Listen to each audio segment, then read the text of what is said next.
ಮಧ್ಯಪ್ರಾಚ್ಯ ಸಂಘರ್ಷ, ಕೇಂದ್ರ ಸಚಿವ ಸಂಪುಟ ಸಮಿತಿ ತುರ್ತು ಸಭೆ, ಆಹಾರ ಭದ್ರತೆ, ರೈತರಿಗೆ ರಸಗೊಬ್ಬರ ಲಭ್ಯತೆ ಮೇಲೆ ನಿಗಾ, ಪರ್ಯಾಯ ಮೂಲಗಳ ಬಗ್ಗೆ ಚಿಂತನೆ.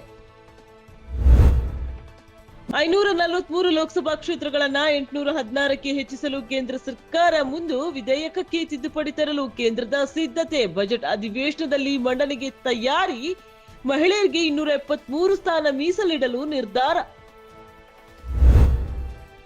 ಭಾರತದಲ್ಲಿ ದಿನದಿಂದ ದಿನಕ್ಕೆ ಹೆಚ್ಚಾಗುತ್ತಿರುವ ತೈಲ ಬಿಕ್ಕಟ್ಟು, 14.2 ಕೆಜಿ ಗೃಹ ಬಳಕೆ ಸಿಲಿಂಡರ್ನಲ್ಲಿ 10 ಕೆಜಿ ಮಾತ್ರ ಗ್ಯಾಸ್, ಸರ್ಕಾರಿ ತೈಲ ಕಂಪನಿಗಳ ಹೊಸ ಯೋಜನೆ.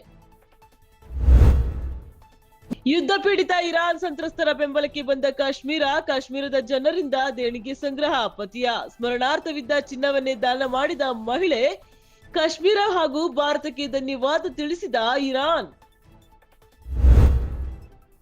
ಸದ್ಯಕ್ಕಿಲ್ಲ ಗ್ರಾಮ ಪಂಚಾಯಿತಿ ಚುನಾವಣೆ, ಹೈಕೋರ್ಟ್ ಬಳಿ ಮತ್ತೆ ಕಾಲಾವಕಾಶ ಕೇಳಿದ ರಾಜ್ಯ ಸರ್ಕಾರ, ಏಪ್ರಿಲ್ 29ಕ್ಕೆ ವಿಚಾರಣೆ ಮುಂದೂಡಿದ ನ್ಯಾಯಾಲಯ. ವಿಧಾನಸಭೆಯಲ್ಲಿ ಇವಿಎಂ ಹಾಗೂ ಬ್ಯಾಲೆಟ್ ಪೇಪರ್ ಜಟಾಪಟಿ, ಇವಿಎಂ ವಿರುದ್ಧ ತಂದ ಮಸೂದೆಗೆ ಬಿಜೆಪಿ ವಿರೋಧ, ಸರ್ಕಾರದ ವಿರುದ್ಧ ಆಕ್ರೋಶ ವ್ಯಕ್ತಪಡಿಸಿ ಸಭಾತ್ಯಾಗ. ರಾಜ್ಯದಲ್ಲಿ ಮಕ್ಕಳ ಮೊಬೈಲ್ ಬಳಕೆ ನಿಷೇಧಕ್ಕೆ ತಜ್ಞರ ಸಮಿತಿ ರಚಿಸಿ ಸೂಕ್ತ ಕ್ರಮ, ಸಚಿವ ಮಧು ಬಂಗಾರಪ್ಪ ಹೇಳಿಕೆ.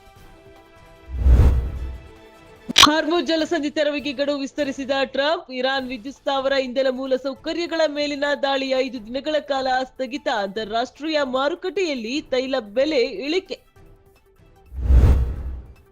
ಅಮೆರಿಕದ ಜೊತೆ ಮಾತುಕತೆ ನಡೆಸಿಲ್ಲ, ನಮ್ಮ ಪ್ರತಿಕ್ರಿಯೆಗೆ ಹೆದರಿ ಅಮೆರಿಕ ಹಿಂದೆ ಸರಿದಿದೆ, ಇರಾನ್ ವಿದ್ಯುತ್ ಸ್ಥಾವರ ದಾಳಿ ಸ್ಥಗಿತ ಬೆನ್ನಲ್ಲೇ ಇರಾನ್ ಪ್ರತಿಪಾದನೆ.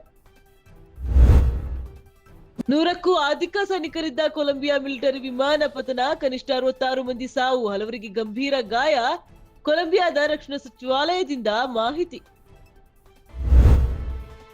$2 ಬಿಲಿಯನ್ ದಾಟಿದ ಭಾರತೀಯ ಕ್ರೀಡಾ ಆರ್ಥಿಕತೆ, ಕಳೆದ ವರ್ಷದಿಂದ 13.4% ಬೆಳವಣಿಗೆ ದಾಖಲು, ಈ ಪೈಕಿ 89% ಕ್ರಿಕೆಟ್ ಪಾಲಿಗೆ.